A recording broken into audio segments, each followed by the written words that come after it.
वराह अवतार हिंदू धर्म ग्रंथों के अनुसार भगवान विष्णु के 10 अवतारों में से तृतीय अवतार हैं, जो भाद्रपद में शुक्ल पक्ष की तृतीया को अवतरित हुए। वराह अवतार की कथा। हिरण्याक्ष और हिरण्यकशिपु ने जब दिति के गर्भ से जुड़वा रूप में जन्म लिया तो पृथ्वी कांप उठी। हिरण्याक्ष और हिरण्यकशिपु दोनों पैदा होते ही बड़े हो गए और अपने अत्याचारों से धरती को कपाने लगते हैं। यद्यपि हिरण्याक्ष और हिरण्यकशिपु दोनों बलवान थे, किंतु फिर भी उन्हें संतोष नहीं था। वे संसार में अजयता और अमरता प्राप्त करना चाहते थे। हिरण्याक्ष और हिरण्यकशिपु दोनों ने ब्रह्मा जी को प्रसन्न करने के लिए बहुत बड़ा तप किया।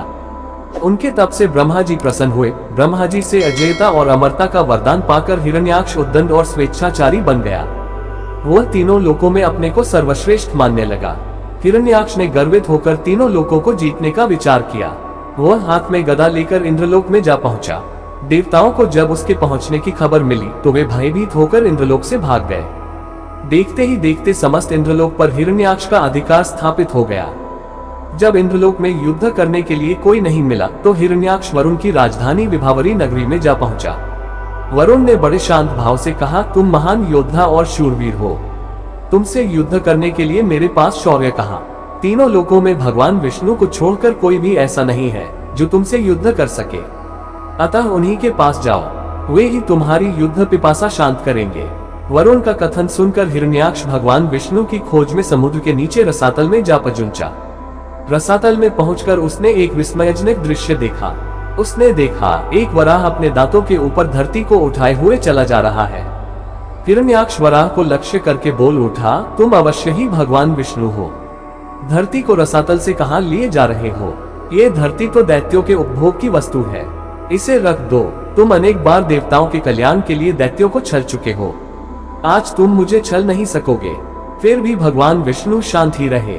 उनके मन में रंचमात्र भी क्रोध पैदा नहीं हुआ। वे वराह के रूप में अपने दांतों पर धरती को लिए हुए आगे बढ़ते रहे। हिरण्याक्ष भगवान वराह रूपी विष्णु के पीछे लग गया। उन्होंने रसातल से बाहर निकलकर धरती को समुद्र के ऊपर स्थापित कर दिया। हिरण्याक्ष उनके पीछे लगा हुआ था, अपने वचन बाणों से उनके हृदय को बे रहा था। भगवान विष्णु ने धरती को स्थापित करने के पश्चात हिरण्याक्ष की ओर ध्यान दिया। उन्होंने हिरण्याक्ष की ओर देखते हुए कहा, तुम तो बड़े बलवान हो। बलवान लोग कहते नहीं हैं, करके दिखाते हैं। तुम तो केवल प्रलाप कर रहे हो। मैं तुम्हारे सामने खड़ा हूँ, तुम क्यों नहीं मुझ पर आक्रमण करते? बढ़ो आगे, मुझ पर आक्रमण करो। हिरण्याक्ष की रगों में बिजली दौड़ गई। वह हाथ में गदा लेकर भगवान विष्णु पर टूट पड़ा। भगवान के हाथों में कोई अस्त्र शस्त्र नहीं था। उन्होंने दूसरे ही क्षण हिरण्याक्ष के हाथ से गदा छीनकर दूर फेंक दी।